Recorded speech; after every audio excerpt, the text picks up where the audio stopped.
Hi everyone, here's step-by-step guide how to download and install Binance application on your PC. Please consider subscribe to our channel and give it a thumbs up. First of all, open up your favorite browser, Google Chrome or Safari, it doesn't matter, okay.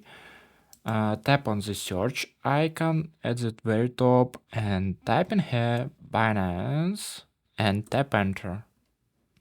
After that, find official website binance.com. Wait, loading website, accept cookie, close this window, and once we here, insert cursor at the top right corner on this icon, and after that tap on more download options.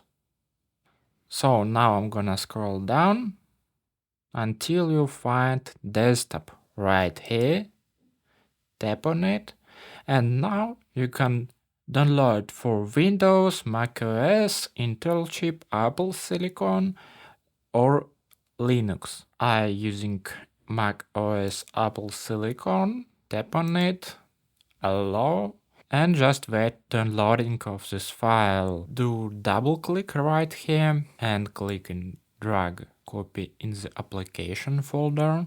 After that, tap on Binance application.